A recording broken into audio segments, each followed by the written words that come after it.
where your chances of winning are almost 3 times better than on FanDuel or DraftKings. On Draft, it's draft day every day. You can do a simple snake draft for one day whenever you want. Drafts take just minutes to complete. Download Draft now. Be sure to enter the promo code DFBPOD when you download to get a 100% deposit bonus. And with that, we are off. Welcome to the show for Tuesday, January 24th, 2017. I am your host, The Judge, also known as Daniel Green. You can find me on Twitter at DanielAGreen1. A very nice, interesting 6-game slate. All the games should be super tight, super competitive, super fun to watch.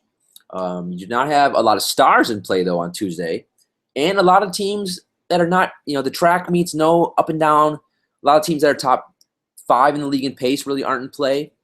But I think that makes it actually for more exciting in terms of building lineups. So I think it's a really nice slate and a good chance for us to show off our skills on Tuesday night in order to achieve glory and make some good money. Hopefully you had some good Monday.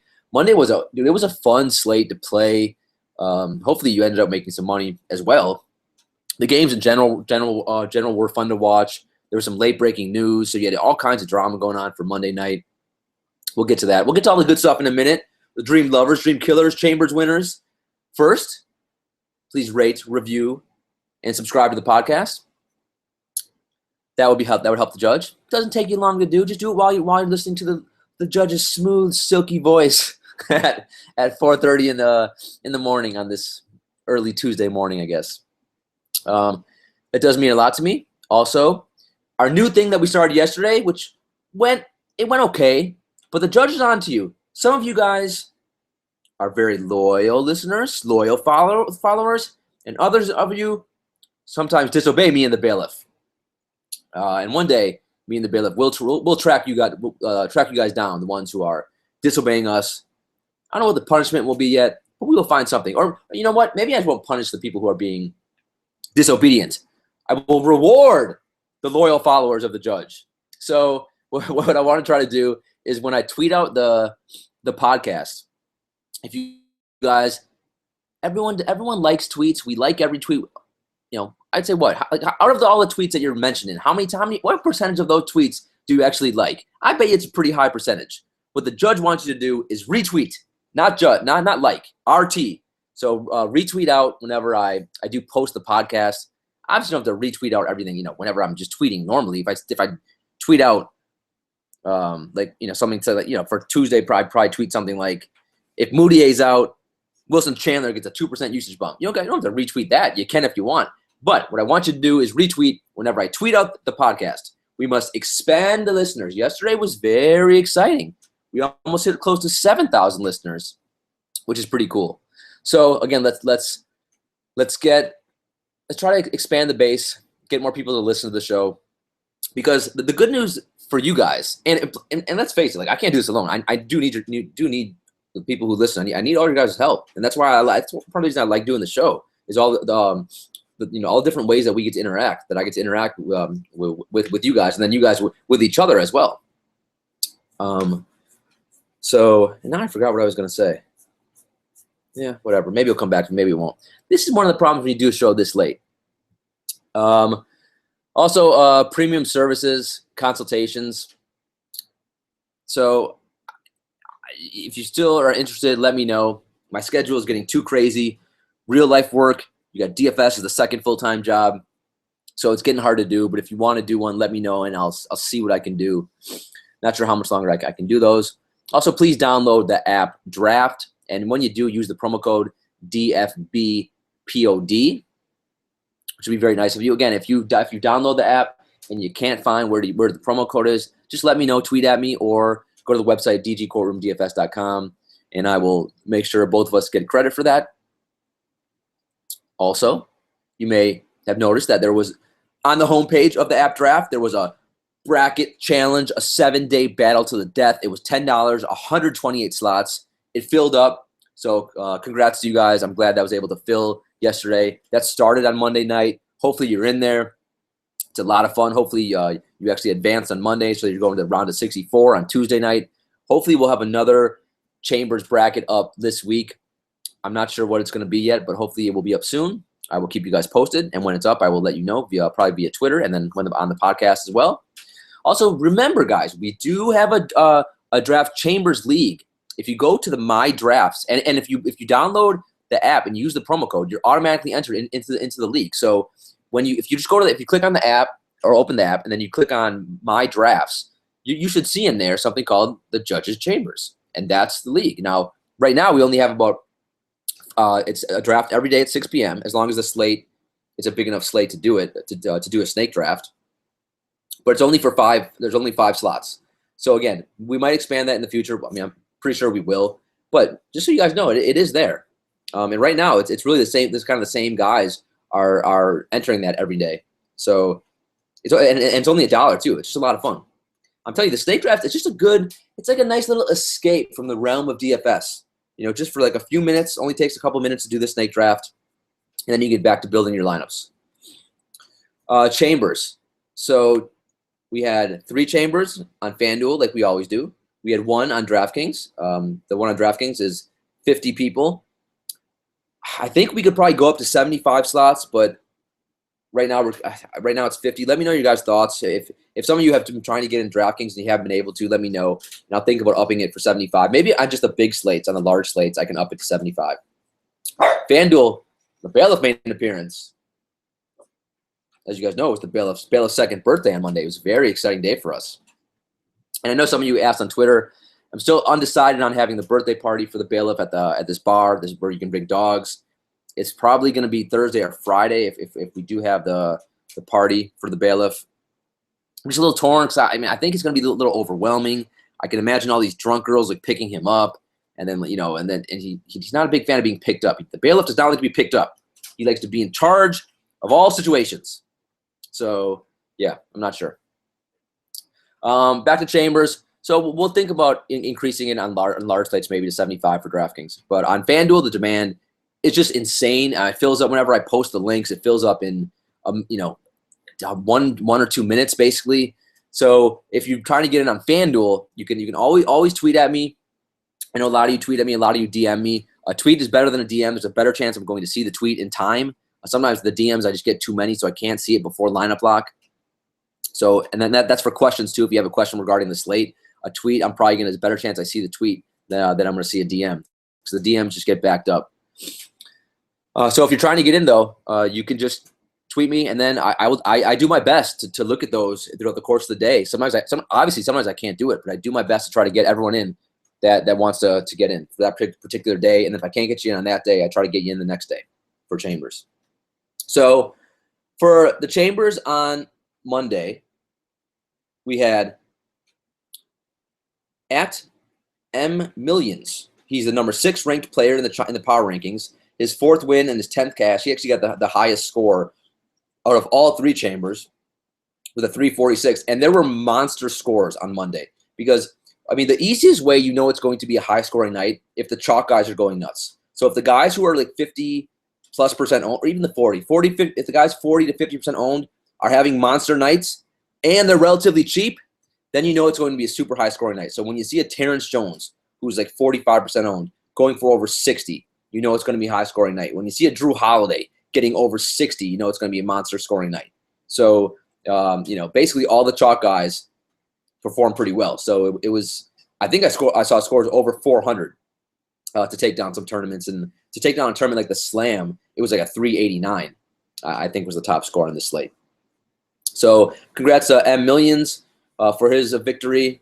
And then It's Wags got his 2nd win of the year, his 5th cash with a score of 338. And then the judge, yours truly, took down the Chambers and finished 2nd in 1 and I think 3rd in 1. I wanted to slam all of the Chambers doors shut on all you guys, but you guys are very good players, and some days that's just not possible.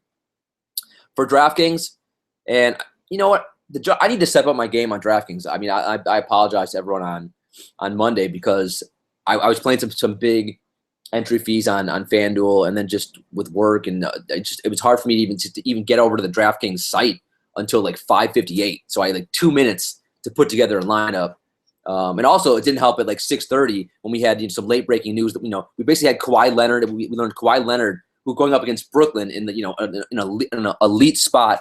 We learned he was out, around 6:30 Eastern, and then we learned Anthony Davis. Of course, the Tin Man has like a Charlie horse. Whatever the hell that is. We learned that right around 6:30 as well. So we basically had a half hour to redo all of our lineups, and especially Kawhi, what was going to be heavily owned, and I had a decent amount of Anthony Davis as well because he was in a good matchup. So it was that's why, I mean, to me, that's what makes DFS fun, even though it's kind of annoying and stressful the last half hour. That's when you can really show off your skill. It's when you have about 30 minutes to put all the knowledge, all of the judges' training that it's not like I'm not trying to just talk to you for an hour. I'm hopefully you are being entertained, but hopefully you're learning skills. I mean, like FanDuel Chambers on DraftKings. Congrats to JBen03, put up a score of 324. Pretty good score on DraftKings. Super Fargo score of 323. So DraftKings, it was close and tight. The Chambers on Monday, and then CPAC Ham 007 took third. MG Fresh took fourth, and Jay Zuno took fifth. And I think it's the top right now. I think I mix it up a little bit. Sometimes I do top 5 caches, and sometimes I do the top 10 caches on DraftKings. Your feedback is always appreciated, so let me know if you guys would prefer, like when we have 50 entries, if you think the top 5 should cache or top 10. I'm good either way. Dream Killers and Dream Lovers. For Dream Killers, let's start with really the only spur that kind of struggled on. I mean, everyone else for the most part, even though I know we heard David Lee wasn't starting after the lineup block, so a lot of people were freaking out. David Lee was close to 50% owned, but he ended up coming off the bench and still doing okay. I think they wanted to start Dead Man Walking to guard Brook Lopez, but David Lee still did fine. He basically ended up in the mid-20s. I think it still hit value. But Murray, who's starting for Tony Parker these days, was really the only spur who didn't come through. He ended up, I think he got 20 minutes, which I had him down for about 23, 24 minutes anyway. I think he had 13 FanDuel points. At his price, if you played him, he didn't kill your lineups, but you probably didn't take down a tournament if you played Murray. So that was disappointing for his performance. Jeff Teague for Indiana, super disappointing. I don't even think he hit 20 FanDuel points. So that was tough. I mean, Paul George played really well, and Miles Turner played pretty well, but Teague did not perform, and that was disappointing because he was in a good spot. Nick Batum, this entire Charlotte-Washington game, I don't know if you watched it, but it was bizarre, man. Like, the entire second half was super bizarre. The first half, you had guys like John Wall, Cody Zeller going nuts. I'm pretty sure John Wall had close to 30 FanDuel points at the half, and I know Cody Zeller had close to like 25 FanDuel points at the half. And the second half, they both did like nothing. A lot of guys did like nothing. Batum did nothing the whole game. I think he ended up with like 20 FanDuel points or something like that. And at his price, that wasn't good enough. Now, I mean, the funny part was I just looked at the winning slam lineup before the show, and that's the $25 entry fee tournament on FanDuel that I used to play a ton before I fell in love with the single entry tournaments. But Batum was in the winning lineup. I mean, that just shows you, because so many of the lower price guys went nuts, like a Drew Holiday, like a Terrence Jones.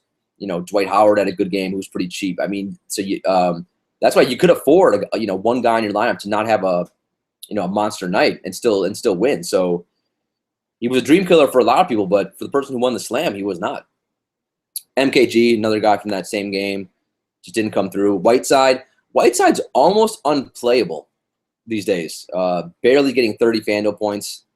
Gordon Hayward and Gobert from that Utah game, and that last game of the night, Utah OKC, which was a fun game to watch. Westbrook hit a game winner with like 1 second to go.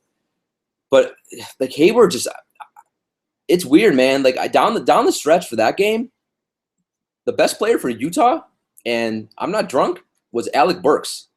They were going to him like every possession. And my boy Joe Ingles, who I had in a lot of lineups, was not playing down the stretch. They played Fat Waffle House Boris Diaw a lot of minutes down the stretch. Derek Favors still barely plays 24 minutes. So Gordon Hayward, he just doesn't.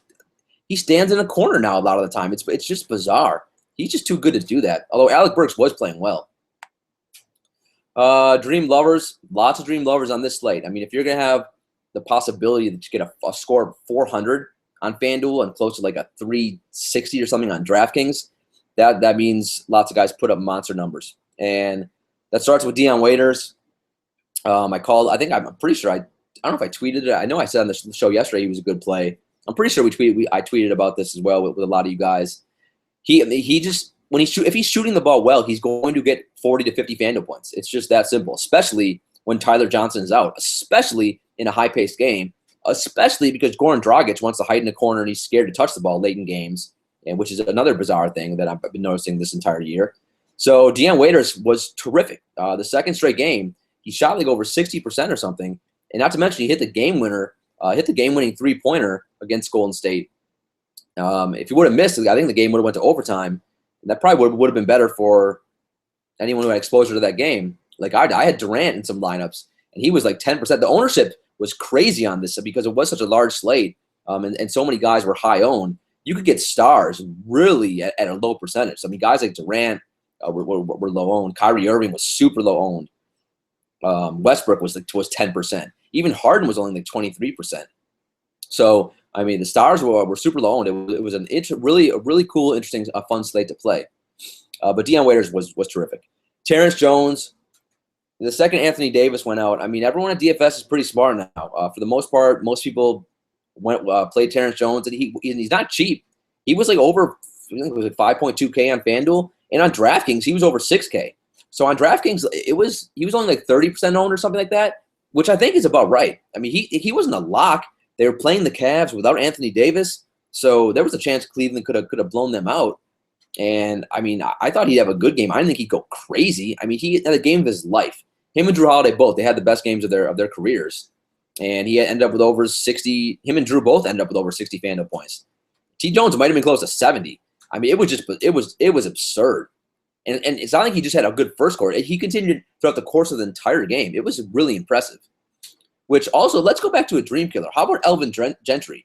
Like Terrence Jones has been doing this, not as good as he played Monday, but he's been stellar every minute he's played this year, at least that I've seen.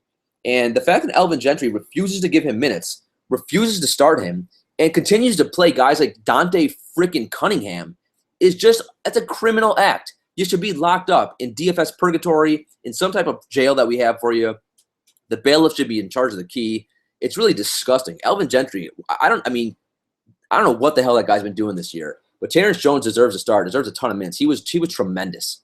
The same with Drew Holiday, for that matter, which also should let you know, Elvin, that don't let Tyreek Evans dribble the ball a million times whenever he plays. Like, Drew Holiday's good. He should be getting, his usage rate should be high, and he's your second best player next to Anthony Davis. Jabari Parker, power forward was so loaded on this slate that Jabari Parker was 6% owned. I mean, everyone wanted David Lee. Everyone wanted Terrence Jones. LaMarcus Aldridge was another phenomenal play the second Kawhi went out. LaMarcus's usage rate goes through the roof when Kawhi's out. So LMA was a great play, and he actually came through for us. But that left guys, at power forward who were super low owned. I mean, basically everyone else was low owned. If you got, Ryan Anderson, I think he was like 2%. Jabari Parker was 6%, and Jabari Parker went berserk in that Milwaukee, playing way up in pace in that Milwaukee-Houston game. Miles Turner was good for Indiana. I mean, he's so fun to watch, so athletic. I thought he'd have a bigger. Quite honestly, I thought he'd have a bigger game. He ended up with close to 40 FanDuel points. I thought he was, he could have got like 50. He didn't have a great first half, but when he turns it on, he jumps off the screen. He's so super athletic. He can be out on the perimeter. There's really nothing he can't do well on a basketball court. He really is one of my favorite centers to watch play. He's just so talented. Matthew Dellavedova, he was a dream lover, man. I know it's hashtag Deladeath, not the sexiest guy to watch or to look at, but now that he's starting for the Bucks again, and he just played really well. It was impressive. So he was close to like 27 FanDuel points. And he was under 4K. I think it was like 3.7K. So I had him in a lot of lineups. I think I had him in Chambers lineup. I think I played him and Fat Felton in the Chambers lineup. And Dellavedova was really good. Patty Mills for the Spurs. All the cheap Spurs guys basically came through. Anderson and Mills were great. I just wish that Murray would have been great as well. Paul Millsap probably got overlooked on this slate. He's been pretty consistent. Putting up 40s. He got close to 50. on Monday nights. If you played him, congrats, because it was a good play. Because again, power forward was so loaded. Like I don't even know what Millsap's ownership was, because I faded him. I mean, power forward was so loaded, I couldn't afford Millsap in most of my lineups. Kyrie Irving, he went nuts, over 60 FanDuel points. The one thing about that Pelicans game, the fact when that Terrence Jones and Drew Holiday went nuts, it allowed that game to stay close. And then, of course, guys like Kyrie, who was like 6% owned, and LeBron both had really good games. And Kevin Love, too, another power forward. Power forward was crazy. I think Kevin Love was close to like 50 FanDuel points. The problem was, if you played guys like Love or Millsap, it probably still didn't end up well for you, because a guy like Terrence Jones, who was $3,000 cheaper at least, still outscored them easily. So that's why even if you played guys, like a Love or a Millsap who did well, and in theory may have been a dream lover on a normal night, it just probably didn't work out for you, because guys like Terrence Jones went berserk. Austin Rivers, you got to, if he begs the daddy for playing time, he begs for daddy for usage, he begs, and daddy gives him what he wants. And Austin, with all jokes aside, as much as I do not like his game, if you watch him play now, he does look different. I mean, he's super confident. I remember watching him even earlier this year, but the last couple of years especially, he'd be dribbling the ball off his leg. He looked really indecisive on the court. And these days, he just doesn't. He's playing with a lot. Granted, a lot of that's because they have no one else. I mean, with Blake's coming back on Tuesday, but with Blake and CP3 out, it's really his show, which is a horrifying thought, that he's like one of the best players on your an NBA basketball team. But that's been the case without CP3 and Blake. And he was tremendous. He got close to 40 FanDuel points on Monday.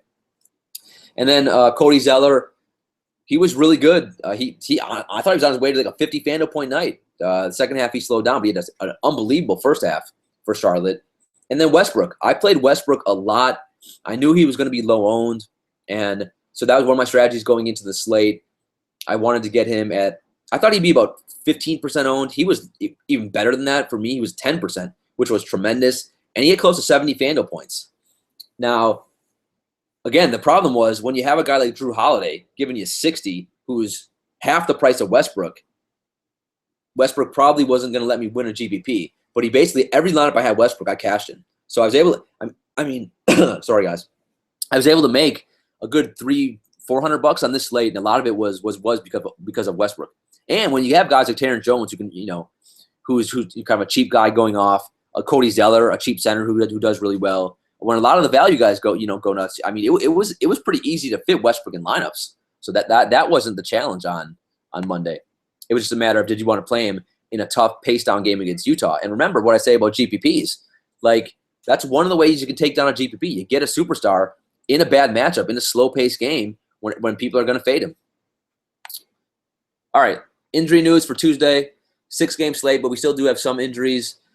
Ginobili is still dealing with back spasms. He's questionable. Kawhi, he is probably going to be back. I don't even know if he really has a sore hand. I don't know if Popovich made that up going up against Brooklyn. Patrick Patterson still questionable, so if he's out, #Noghead will be in play for Toronto. Tony Parker still out with a foot injury, so I think Murray's going to be a good play because of recency bias. I will go back to the well again and use some Murray on Tuesday. DeMar DeRozan, this may be the biggest one of the day. He's going to be out with an ankle injury, so when he is out, the judge did a little research for you guys. Terrence Ross gets a 5% usage bump, which is somewhat interesting, and I think he'll be a sneaky play because, remember, a lot of guys in DFS don't like to play people who are coming off the bench. So I would assume they start Powell, and Powell gets a 2.7% usage bump. So Powell will probably be the higher owned guy between him and Terrence Ross. But Terrence Ross will become a sneaky ninja on this slate. My Bay, Jonas Valanciunas, gets a 3.6% usage bump. Remember, DeMar DeRozan has like a 35% usage rate. So everyone on the team is going to get a bump. Kyle Lowry gets a 3% usage bump. And so that's basically the main guys that I'll look to. But so Toronto, I love a lot of their guys for this matchup. I mean, without DeMar, man, God forbid, Kyle Lowry is going to be able to actually pass to Valanciunas. It's going to be really fun to watch. So, all right, where are we? Evan Fournier, man, he's still dealing with this sore right foot. Looks like he's doubtful again. Also for Orlando, DJ Augustine has a sprained ankle, so he's questionable. If those guys are out, you would think Elfrid Payton's going to get all the minutes in the world. Now, his price has risen. I think it was like 6.7K on FanDuel now, which we'll get into in a little bit. But he should play 40-plus minutes. And, I mean, I like guys like Aaron Gordon as well. Maybe even some Mario Hezonja on this slate. So a lot of the Orlando guys will be in play. Then you got Blake Griffin coming back. So watch the news. Let's see how many minutes he's going to get. I'm not sure if they're gonna how many minutes are gonna. I mean, I'd be surprised if he plays his regular allotment of minutes in the first game back. Just so keep your eyes on the news. And obviously, that will impact Austin Rivers because Blake Griffin without Chris Paul is going to have a monster usage rate whenever he does get up to speed. Joel Embiid is out with a knee. Ricky Rubio is questionable with a personal matter. He had a death in the family. So if Rubio is out, fire up Chris Dunn. He should be fine for all formats. Also, I mean, Shabazz Muhammad was really good last game for Minnesota. Emmanuel Mudiay for Denver, low back soreness. So, dear God, Jameer Nelson. I don't want to play Jameer Nelson, but if Mudiay is out, he's going to get 24 minutes, maybe more than that. I mean, last game, Mike Malone's crazy. And if you play DFS, you know that. I mean, I think last game, Mike Malone was running out like some Will Barton as like the backup point guard too. So I don't know what the hell he's going to do, but I would think Jameer Nelson is going to get a lot of minutes. All right, let's take a quick flight to Vegas, shall we? I always like going to Vegas. It's always good times. All right, so 6 games, no monster over-unders, but they're all fine. The worst one on the slate is Clippers-Philly, a 201.5 over-under. Then you got Chicago-Orlando, 206 over-under. San Antonio-Toronto, 2 really good teams, 207 over-under. Utah-Denver, this is very interesting for me. 211.5 over-under with Utah. Now, a lot of that is because it's played in Denver in the high altitude. I wonder if this game was played at Utah. I would think that would be more like a 204, 205 over-under. Now, Denver does play really fast-paced anyway, but that's a lot of points for a Utah game. So, Utah playing way up in pace. We should be able to attack some Utah guys. Minnesota at Phoenix, 212 over/under. Man, that's a fantasy goldmine in terms of some guys in that game. And then Boston at Washington. I was going to say Boston. Boston at Washington, 219 over/under. So that's the highest over/under of the night. And John Wall versus Isaiah Thomas. The one thing once we get to Wall, please be seated because his price on DraftKings, his price is fine. Just like lock and load him in your cash games right now on DraftKings. But on FanDuel, it went up like over $1,000 overnight, and it's super bizarre. All right, teams playing up in pace. I love 3 things in life. My bailiff, who is now 2 years old. Where does the time go? Man, I can't believe he's 2 years old. And he's looking at me right now. What's up, man? Go to bed. Super late. I love the bailiff. I love usage, and I love pace. Especially, I love attacking teams playing up in pace because they get extra possessions, especially relative to their salary. So Minnesota playing way up in pace against Phoenix. I just mentioned Utah playing way up against Denver. And the Clippers a little bit against Philly, and then Boston a little bit against Washington. Defensive versus position, anything stand out? Yeah, let's see. I mean, the Wizards you can attack at power forward, but unfortunately Boston.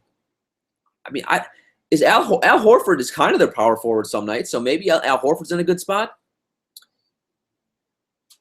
Phoenix really struggles to defend small forward, but I don't trust that stat anymore because P.J. Tucker is now playing a lot of minutes. So Andrew Wiggins versus P.J. Tucker, that means Andrew Wiggins is going to have a tough night on his hands. What else? Orlando, you can attack them at the center position. The Bulls don't really have a center, but Robin Lopez maybe. Philly without Embiid is horrible at center, so DeAndre Jordan should be able to gobble up tons of rebounds. The Bulls cannot defend point guard very well. So that's why another reason why Elfrid Payton on this slate with no DJ Augustine is going to be a really good play. All right. Let's hop into the plays. Point guard,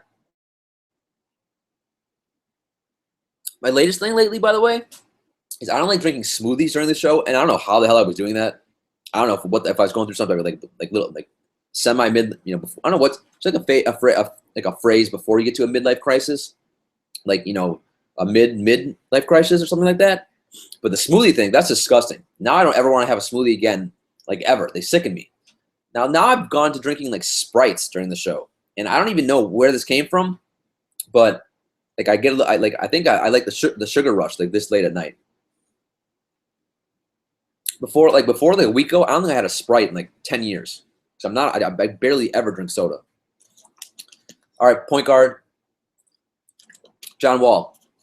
Please be seated because it's expensive. It's 10.7K. I know. I don't understand it either. That's too expensive. If this was a 9-game slate, I would fade him for cash, absolutely. Even on a 6-game slate, I think I'm going to be fading him in cash, quite honestly. I will still use him in tournaments because that's another way you can take down a tournament. Play a guy who's overpriced, right? I mean, it's going to reduce ownership because everyone's going to be thinking the same thing I'm telling you right now.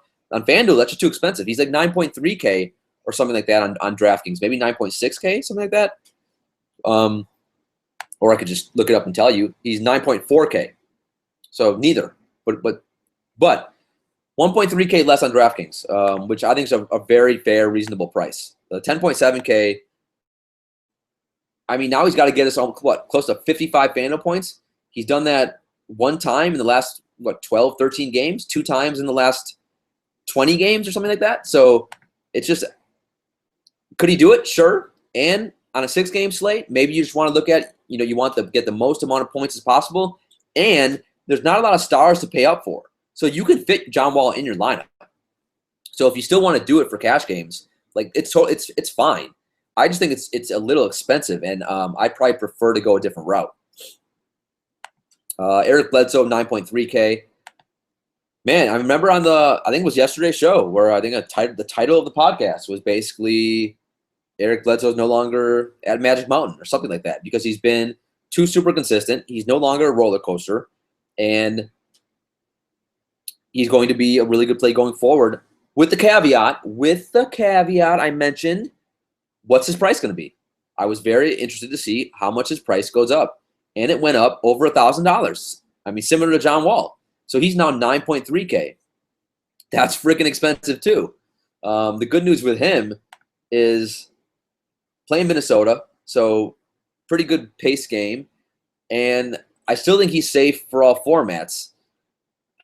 I'm a little nervous about that too. I much prefer, obviously at 8K, I preferred him a lot more. But 9.3K, I think these days he does have a floor around like 38 FanDuel points or so with a ceiling of, over 60. So he's still fine. Another guy, am I going to use in cash games on this slate? Right now, I'm not, but he's at this point, he's probably fine for all formats too. Then you got Isaiah Thomas. He's 9.3K. So he's basically the same price as Bledsoe. I think I prefer Isaiah. He may be a lock and load for me for cash games. And for me, it probably comes down to usage rate. He's got the highest usage rate on the slate. His usage rate's even higher than John Wall. It's 35.1%. And he's 1.4K cheaper than John Wall. So for that reason, I'm probably going to go Isaiah over John Wall in cash games. Granted, using both of them is a fine play. I will absolutely stack this game in tournaments. It's probably the best game of the night in terms of fantasy. So, yeah, totally fine, all formats. Isaiah Thomas. Then you have Kyle Lowry, 8.4K. Remember, DeMar DeRozan is out playing the Spurs. The Spurs always scare people off, but the Spurs are banged up a little bit. Tony Parker is out. That's probably actually a bad thing in terms of playing Kyle Lowry because if Tony Parker was playing, Kyle Lowry would be able to destroy him. But Lowry shouldn't have any trouble anyway. Now he does get the 3% usage bump without DeMar DeRozan.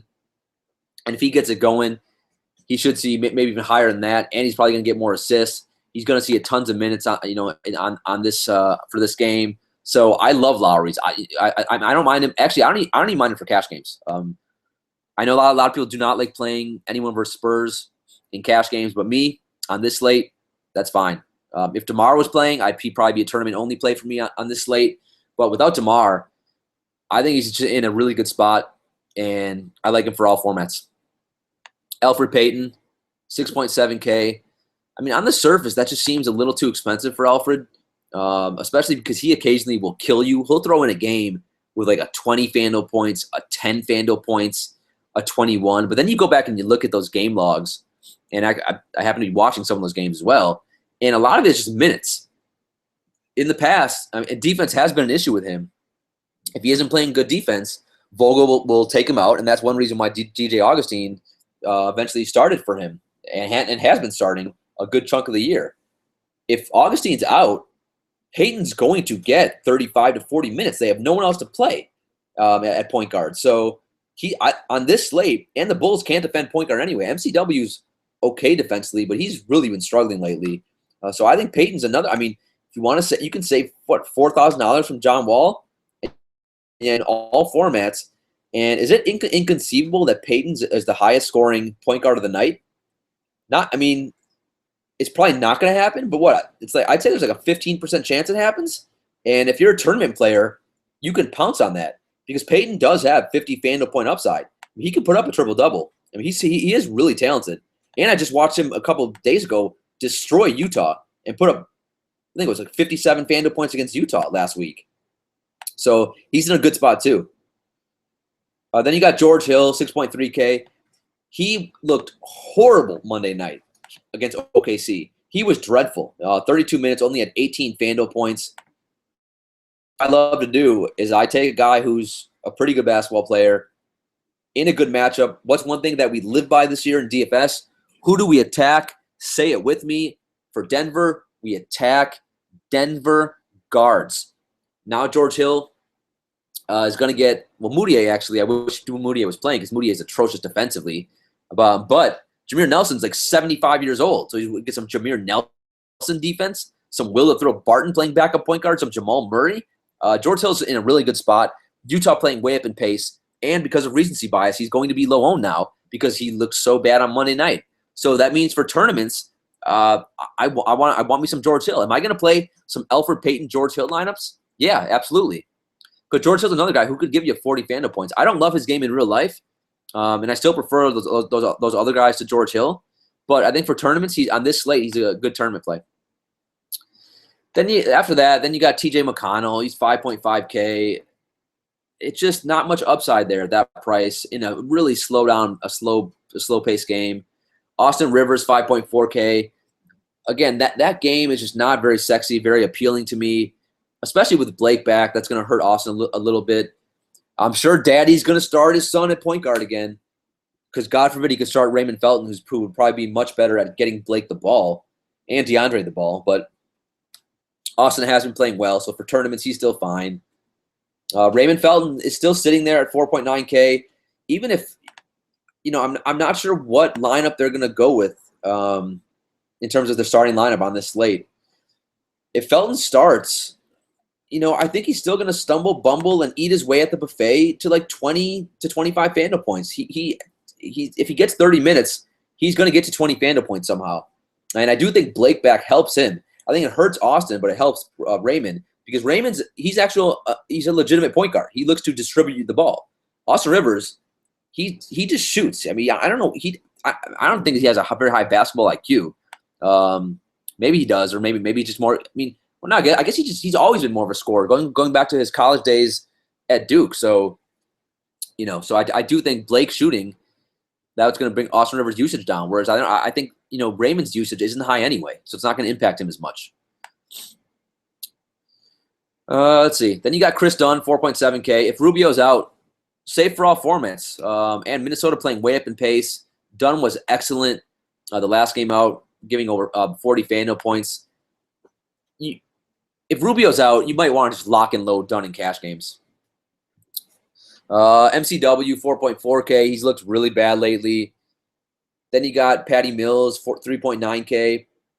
With Tony Parker out, he's probably going to get 20 minutes. He's always a fantasy point per minute guy, so he's okay. Then you got Jameer Nelson. They're playing Utah, so not the best matchup in the world. But if he's going to start and play 30 minutes at 3.7K, it's fine. You can use him in any format you want. And Jamal Murray, for that matter, as well, if Moutier is going to be out.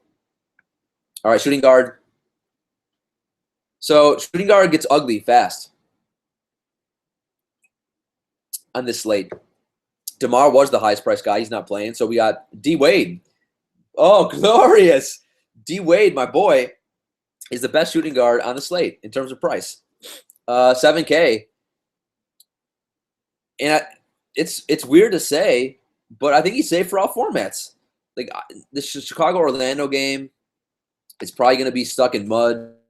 You're probably going to see me tweeting out turtle emojis at some point during this game. The 206 over/under, I think, is ambitious. I mean, I've seen every Chicago game this year, so God, it's going to be tough for them to get that many points. But with that said, Wade's usage rate continues to climb. He was excellent last game. That's one reason why I don't like him as much this game, because he's going to be over-owned because he put up 55 FanDuel points the last game out against Sacramento, where he was awesome. He was everywhere. He's had a couple days to rest now between games. I will never. Well, for the most part, on cash games I would never play Wade in a back-to-back these days. Tournaments maybe, but now he does have some rest. So 7K, he's got a 31% usage rate. That's by far the highest on this slate for any shooting guard. So safe for all formats. Although I do think he's going to be a pretty high owned on this slate, and he still could put up a dud. Bradley Beal 6.7K. I just prefer Wade to Beal because Wade's got a 5 percentage points higher in terms of usage rate. So, and Beal's been bad lately. It's bizarre. And now Beal gets Marcus Smart defense a little bit. Is Avery Bradley still out? What's going on with Avery Bradley? No, Avery Bradley's back, right? No, I think he's still out with that Achilles. So, I mean, Beal, he may be the captain of the Magic Mountain team, replacing Eric Bledsoe. Him or like someone like Wiggins. I mean, he put the last two 28, 35, then before that 15 and 18 FanDuel points. He's very hard to trust. I mean, I do like this game, Boston-Washington. And I guess if Bradley's not in there, maybe he won't have, elite defenders against him, but Marcus Smart will probably be on him a little bit. Marcus Smart's slouch defensively. He's fine. If you want to pivot off of Wade and go Beal because you think his knee's just going to, swell up in the middle of a game, that's fine. But actually, Beal's just as injury prone as Wade, if not more so. So, yeah, whatever. Beal and Wade, I prefer Wade in cash, but Beal is fine for tournaments. And and just because of the slate, and again, I let the slate dictate who I play. Beal's okay for cash as well, I guess. I don't love it, though. Devin Booker. I mean, honestly, out of Wade, Beal, and Booker may be the highest owned out of the three. He probably will be. So I think Booker's safe for all formats on this slate. He is a one-trick pony, so it's kind of annoying. But as I think I mentioned on yesterday's show, the fact that Phoenix now plays a starting lineup, or even if TJ Warren still started, the fact that they have for 30 minutes of the game, they have a lineup of like Bledsoe, Booker, Tucker, Chris, and Chandler. When you have three of those guys, Tucker, Chris, and Chandler, who can't shoot, won't shoot, don't want to shoot, just want to run up and down the court, defend, and that's all. That's what their skills allow them to do at this stage in their careers. So Booker and Bledsoe get all the shots, all the usage, and all the minutes they want. So that makes both of them. That's why Bledsoe is a really good play these days, and Booker's really good too. I mean, even for a one-trick pony, I normally would like to avoid, but because it's a small slate, shooting guard sucks, and he is locked into so many minutes and so many shots, I think he's fine for all formats. Zach LaVine, tournaments only, 6.2K. Yeah, I mean, 10 FanDuel points last game. It was painful to watch. His usage rate continues to decline and shrink as he stands in a corner. 33 of the most Courtney Lee minutes I've ever seen in my life. It was disappointing. It was disgusting. It was sickening. It was horrifying. If you were watching it, you probably vomited in your mouth. And I hate his FanDuel picture. I don't know what he's doing to me. Is he kissing me? What is he doing to the screen? Not a guy that I like rostering, but he does have 40 FanDuel point upside. he is a little bit of a one-trick pony. And if Rubio's out, and if they stick P.J. Tucker on Andrew Wiggins, Levine should be able to get some shots up. If he gets involved, he could get it going. So tournaments, I'm fine with him in this slate. Will Barton, 5.2K. Gary Harris is back, so that's going to hurt Will Barton. I do think he's still going to see like 24 to 28 minutes. And like I said, he was playing like backup point guard a little bit last game. So he's always a sneaky play. He definitely is still at Magic Mountain. And he does have upside. Not the best matchup against Utah, but for tournaments, it's okay. Gary Harris, same thing, 5K. This over-under is pretty nice for Utah. It's a 212 game over-under. So Gary Harris, first game back, played 35 freaking minutes when Mike Malone told us he's going to basically play like 12 or whatever he said. And he had 34 FanDuel points. Rodney Hood is out for Utah, so I'm not sure who's going to be guarding Gary Harris. It's going to be Joe Ingles, who's dirt slow. Although he's a sneaky good defender, Joe Ingles. But I think Gary Harris is another guy. He's fine at 5K. He should be able to get you around 20 FanDuel points, I think, on Tuesday. AJ Redick, Jamal Crawford, they're okay. Then the two guys that are probably going to be high owned, and it's tough to predict, is Norman Powell for Toronto. He's probably going to start for DeMar DeRozan.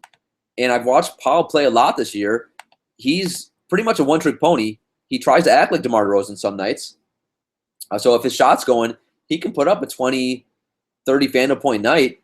He doesn't do much else besides shoot. He's similar to Terrence Ross for that, in that respect as well. But I also saw him play 26 minutes against Charlotte, I think on Friday or Saturday. He was tentative, he was timid, and he put up like 8 FanDuel points, and it was bizarre. So, I do think at 3.9K, he's so cheap, he should be fine. But, he looked really bad last game. And then you have Murray for the Spurs. He's probably, again, going to start and get 20 minutes. So at 3.8K, you can do it. He's probably going to get you between 10 and 28 FanDuel points. He's the floor and ceiling, even in those 20 minutes, it's pretty drastic. Now, with that said, could you roll out a Murray and a Powell lineup? And you can do a mini stack of that game because those two teams are playing against each other, the Spurs and Toronto. Yeah, you could. I mean, could both those guys give you 20 FanDuel points? Sure. Could they give you more than that? Maybe. And shooting guard sucks anyway. So if you want to punt shooting guard, you can do that. That's totally fine. Then you can pay up for John Wall and a Bledsoe or Isaiah, and then you can get Karl Anthony Towns and a Jokic. So I'm sure that's going to be a popular play is punting and shooting guard, and I will be one of the people who do it in some of my lineups for sure. I mean, on Monday night, hell, I had a Dellavedova, Fat Raymond Felton lineup in Chambers. So on Tuesday, could I have a Powell and Murray lineup as long as Powell is starting? Sure, why not? Small forward, Jimmy Butler, 9.6K. It's expensive. It's a slow-paced game, and Wade has a higher usage rate than Butler. So I think Butler's fine. He's got a pretty safe floor. I think the floor is probably going to be about 35 to 40 FanDuel points. But if Wade does have it going, especially down the stretch, he'll defer to Wade a lot. And he looks at Wade as a mentor. But Butler's fine. And again, the slate dictates who I play. So he's super safe. And if you punt shooting guard, you're probably going to have a lot of money left over, so you can afford Butler. Now, on a 9-game slate, would I want to pay 9.6K for Jimmy Butler in a slowdown, turtle emoji game? Probably not. But because of the slate, and small forward's not that great either. So there's no LeBron, no Durant, I guess we do have Kawhi. Man, I hate on FanDuel. See, I'm currently looking on FanDuel, and it says Kawhi's out with a hand injury, but that was for yesterday. So we'll get to Kawhi in a second. But I still think Butler is fine on this slate. Now we will go to Kawhi. I left him off because it said he was out, but no, he is playing. So Kawhi's 10.1K. Another guy that's expensive. He's been similar to Bledsoe, though. He's been on fire lately, so that's why his price is on the rise. You would think now coming off a rest, he's going to get tons of minutes in what should be a really close game. I probably prefer him a little bit to Butler. Kawhi's and Jimmy Butler's usage rate are pretty similar. So the difference maker to me might be just which game's going to be faster. And the pace of the Spurs-Toronto game should be a little bit better, I would think, than Bulls-Orlando. And I think I prefer Kawhi a little bit to Butler, although both are fine. I mean, a nice tactic you could use is if you want to punt shooting guard with go like Murray and Powell, or Murray, whatever, punt it with another, a JJ Redick, whoever you want to use at shooting guard, and then you could just use Kawhi Leonard and Jimmy Butler for small forward and move on. Because after that, it gets a little dicey, and everyone else after those two guys are pretty risky plays. Kawhi and Jimmy Butler, both very nice cash game plays on this slate, and they're safe for all formats. Gordon Hayward, 7.4K. I mentioned at the top of the show, watching him on Monday night, it was the Alec Burks show, and it seems like every night lately, someone else for Utah is going nuts. If it's George Hill, some nights it's Derek Favors plays well. Gobert, actually does things some nights.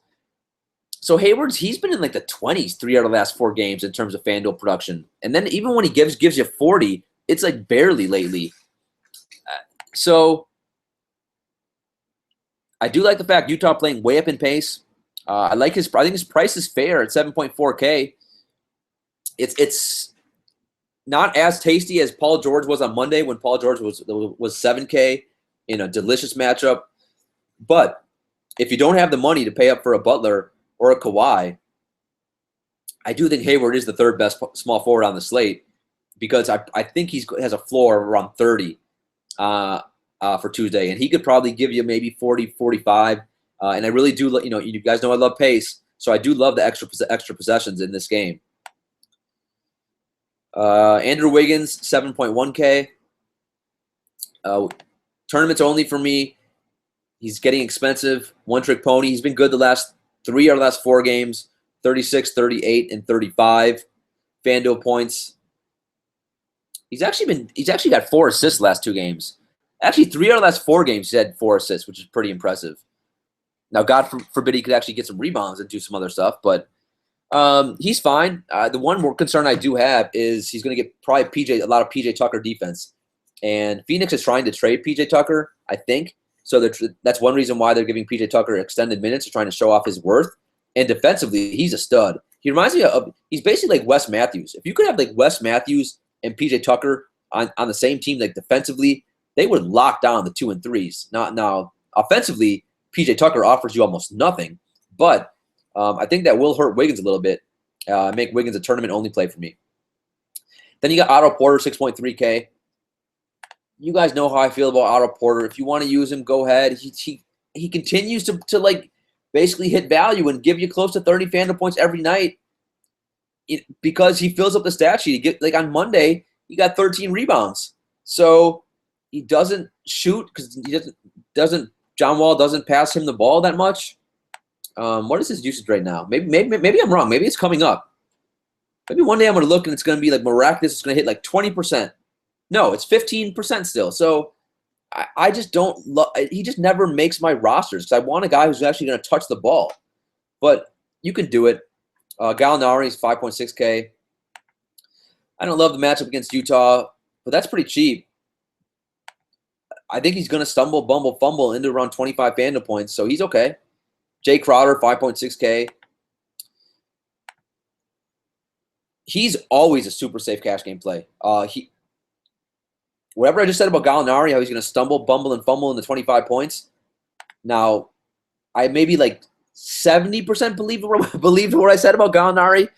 I 100% believe that about Jay Crowder. He will stumble, bumble, and fumble into 25 FanDuel points. And would I prefer to play a Jay Crowder? Well, he doesn't have a usage rate either, though. I mean, then again, it's still higher than Otto Porter. But Jay Crowder and Otto Porter are pretty similar players. So I prefer to save the $700 and maybe go Crowder in cash games. Although I think Otto does have a little bit of a higher ceiling. But Crowder. Crowder always ends up making my cash game lineup somehow. Lord Peasant Covington, 5.4K. He's probably tournament only play for me. If he's making his shots, he will put up 30 to 40 FanDuel points, and if he's not, he could give you 12. It's going to be a slow down, muck it up game. Wilson Chandler, 5.4K. You know, I prefer Gallinari as more of a cash game guy, and Chandler is more of a tournament guy. But then, even saying that, Chandler, he really produces more at the cash game level as well. It's granted he does have 40 Fanduel point upside, which he I think he had 2 games which were like 40 and 39 Fanduel points a couple weeks ago. But another guy, he'll probably end up in the 20s. Then you have T.J. Warren. Oh, sorry. Oh, one more guy. Aaron Gordon, 5.2K. He's been great. I shouldn't say great. He's been very good. And as long as Evan Fournier is going to be out,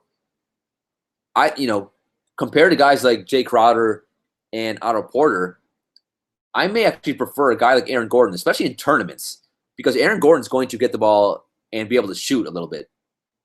So Gordon is, quite honestly, he's probably fine for all formats. The pace of this game sucks. I do like to attack Aaron Gordon in fast-paced games because he's super athletic and can get up and down the court. But with Fournier out, I think he's locked into he's got a floor of around 26, 28 minutes, and he can get, if he's playing well, he'll get like 36 minutes. So I don't mind him for any format. I think Crowder and the Otto Porters are safer cash games, but I'd probably prefer a Gordon in a tournament. Then you have T.J. Warren. They're just using P.J. Tucker so much, and he's stuck in like the low 20s in minutes. Occasionally, he plays a game a lot of minutes, and if he's making his shots, he can help you win a tournament. And I do think at some point during the course of the year, again, he's going to help someone win a tournament. He's going to go off for 40 Fanduel points again at some night. Damari Carroll's 4.3K. That's too cheap for him. I mean, he's basically a mini version of Jay Crowder. So you want to use Carroll, I'm fine with it. Then you have P.J. Tucker, who I just mentioned. I mean, the small forward's got some decent value. If P.J. Tucker is going to play 30 minutes, which I think he will on Tuesday, against Andrew Wiggins, he's safe for all formats because just being on the court, he's going to get rebounds. He's going to stumble into a three-pointer, into a fast break layup. He's going to get a couple steals. So, in the 4 of the last 5 games, he's been in like the low to mid-20s. So he's fine for any format on this slate, quite honestly. Then you got Joe Ingles. You got Shabazz Muhammad. Muhammad's a tournament play. Kyle Anderson, a tournament play. So there's a lot of – there's actually some decent – if you don't want to pay up for a Leonard or Butler, you could punt – man, you could punt small forward. You could go a P.J. Tucker, Damari Carroll route or a P.J. Tucker, Aaron Gordon route. I mean, man, this is going to be a fun slate as well, this 6-game slate. You can get very creative building lineups these days. And that's one reason why I love tournaments. It's just a lot of fun building lineups and getting creative. Jokic, 9.8K. So you guys remember, hopefully you remember what I said in yesterday's show. I don't even know if I remember. It's getting so late. It's almost 5 a.m. Tonight's show is super late for me. The problem with Jokic is he's so expensive. So at 10K, now he gets Utah. I bet you he's going to get Gobert a lot. And Gobert is probably one of the best 5 defenders in the league. So not an ideal spot for Jokic here. I'm not playing him in cash games at that price. Tournaments, sure, because it's going to be relatively low owned for this slate. Probably. LaMarcus Aldridge, 7.6K. I'm not sure who Toronto is going to use to guard him. I guess it's going to be #Noghead if Patrick Patterson's out. Aldridge is quite honestly, he's probably safe for all formats. Cash might be a little risky just because everyone's scared of playing the Spurs guys. And if Kawhi was out, I would 100% play LaMarcus in cash for Tuesday. He was really good on Monday. I do like him. I will have a decent amount in single entry tournaments and GPPs and in cash games. I don't have the money right now, but I think he's okay. Markieff Morris. Oh no, I missed Blake. So wow. So all right, FanDuel did a nice job of lowering Blake's price because I'm pretty sure last time I looked at Blake's price, it was like 9K when he was out for like 2-3 months. So Blake is back on Tuesday. His price is 7.4K. It's all about the minutes. So check the news. We'll see how many minutes he's going to play. He's been out 17 games with a right knee injury. So I would assume he'd probably going to have, what, 24 minutes max probably, but you never know. I mean, Gary Harris got 30 minutes back his first game. 7.4K, that's a very cheap price, but if you hear he's only going to get like 18 minutes, and obviously you can't play him. If you hear he's going to get 24 minutes, I probably still, maybe I'd throw in like one lineup, maybe 2 lineups out of 10. I mean, you look what Joel Embiid does in 24 minutes. Markieff Morris, 6.4K.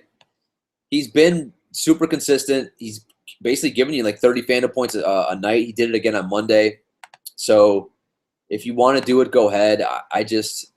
I'm probably not going to.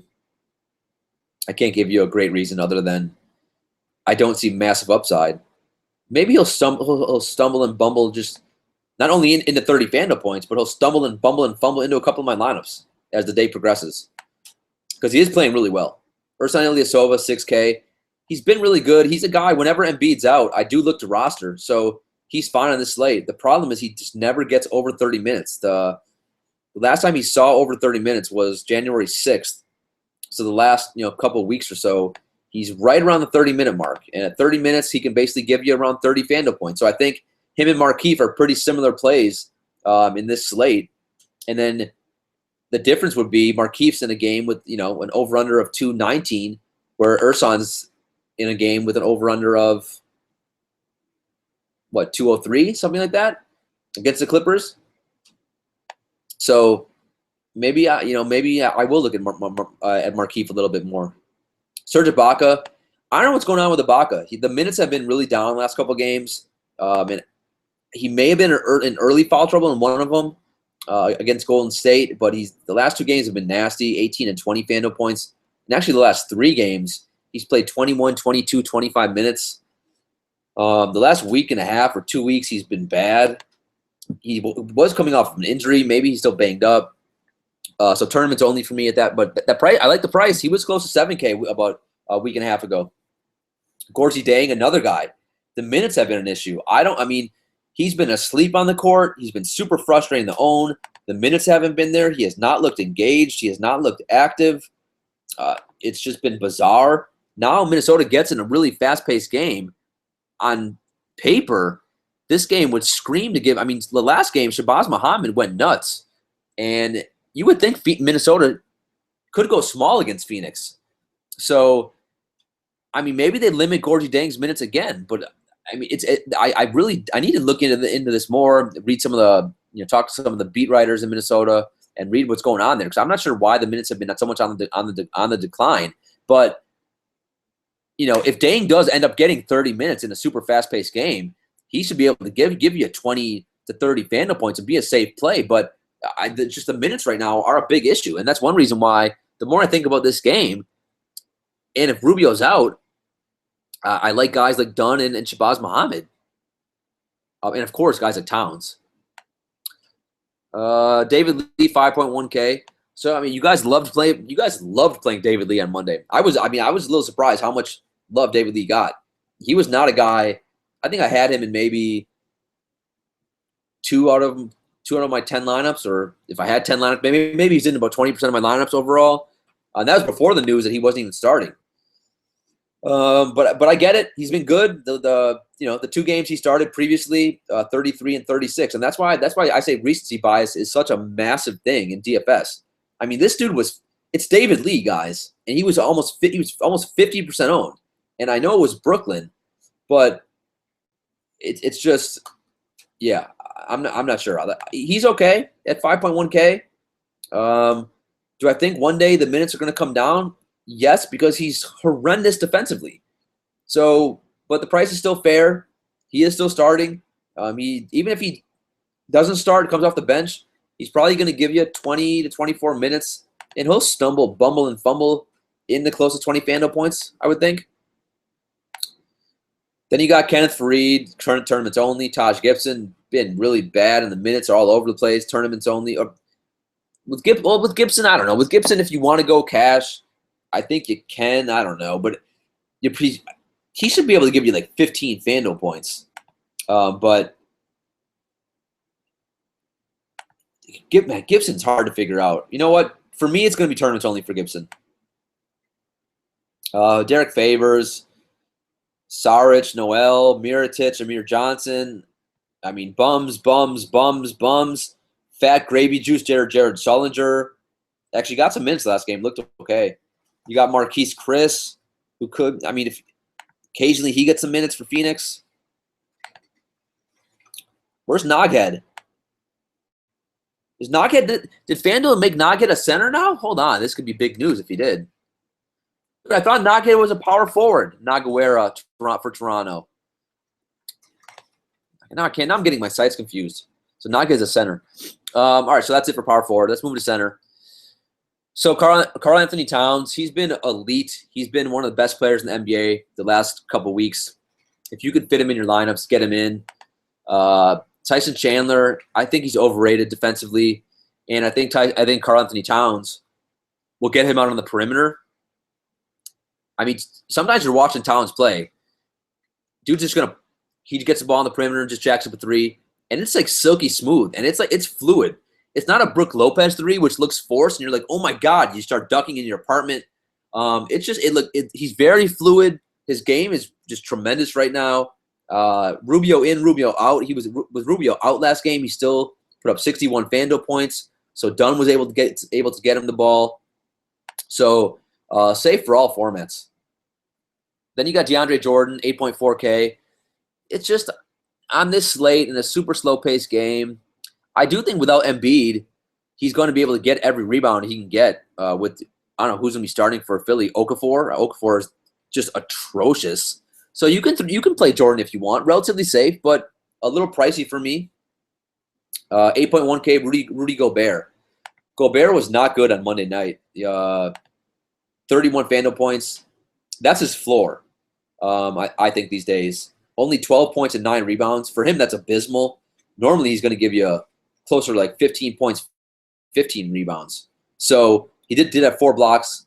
And that's one reason why I like playing Gobert, though, especially in cash games. The floor is really nice and safe. So if you tell me like 30 FanDuel points is going to be a horrible night, that means that's someone I need to be considering. And Gobert's always low owned. Now he gets Denver. They're going to have to play Gobert a ton of minutes. He's going to have to defend Jokic. So I think Gobert is a really nice play. I'm telling you, he's always under 10% owned. No one wants to play him because he's not offensively skilled, and he's one of the rare guys that does not have a high usage rate, who I don't mind rostering. Al Horford, 7.3K. Just another guy, pretty safe. He's giving you like in the 30s the last 3, 4, 5 games. So if you don't know what to do at cash, at center, and you're struggling, if you have around 7K left, you can play Al Horford. He's okay. He probably won't kill your lineups. And Gortat is aging at an unbelievably rapid pace. He's been so bad lately on both ends of the court. Vucevic at 6.6K. Tournaments only for me. He could put up they have some guys banged up. So the last 2 games, the minutes have been 20. Well, the last 4 games now, the minutes have been 24, 23, 26, 28. When he just became the starter recently again. So I thought the minutes would start being better. But the last game against Golden State, they played Bismack a ton of minutes. So that's why I say tournament only.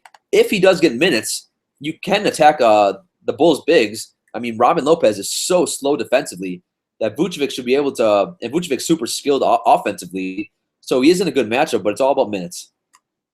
So tournaments only. Tyson Chandler, I'm not a fan of his game. They are going to need him to play a lot, though, in this game to defend Karl Anthony Towns. And he's been good lately. So I do think if you want to use him in cash games, I'm not going to argue with you anymore. Go ahead. I think he's going to get close to 30 FanDuel points on this slate.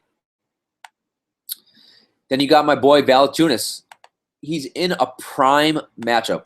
As you guys know, with him, it's all about minutes. And the thing is, though, he's still going to probably get close to 30 minutes. And if Casey ever unleashes him and gives him 35 minutes, he'll put up 50 FanDuel points. Even he's a fantasy point per minute guy. So even in 30 minutes, he can give you 30 FanDuel points pretty easily. I'm telling you, he's such a massive body down low. And another guy, he's super skilled offensively. And now he gets the Spurs with like David Lee starting at center, or even maybe it's going to be Deadman with no DeMar DeRozan with a 3.6% usage increase. So, and Valanciunas is always low owned. So, yeah, is it a little annoying because the minutes aren't great? Yeah, but the minutes are still in the high 20s or, close to 30. At that price, I think he's fine on this slate. I think he's fine for all formats, but if you feel safer, going Tyson Chandler in cash or, spending up, for a Gobert or obviously a Towns, I get that as well. But for tournaments, I will definitely have a decent exposure to Valanciunas. Then you got Gortat, you got Robin Lopez, and you got Bismack, and then you got hashtag Noghead. I mean, Noghead's not bad. He's 3.8K. He is super athletic, and Dwayne Casey does like him. He played him 35 freaking minutes last game. God forbid he could play Valanciunas 35 minutes. He put up 26 Fando points. So, yeah, if you want to punt center, you can use Noghead. And then Deadman did get the start, and he played 29 minutes against Brooklyn, 23 Fando points. If Deadman starts for the Spurs again to defend Valanciunas, I think he's fine to punt with as well. All right, that's it. That's the slate. It's 5:02 a.m. in the morning. Dear God, I gotta get to bed. All right. Hopefully you enjoyed Monday. It was a really fun night of basketball. I think Tuesday's going to be a really fun night as well. 6 games, 6 really good games though to attack. You can get really creative building your lineups. Every position is pretty interesting, I think. So have fun with it. If you want to get in chambers or have any questions about anything, tweet at me at DanielAGreen1. Also go to the website. You can email me, dgcourtroomdfs.com. Other than that, for me and the birthday boy, the bailiff, court is adjourned, and I shall see you guys tomorrow.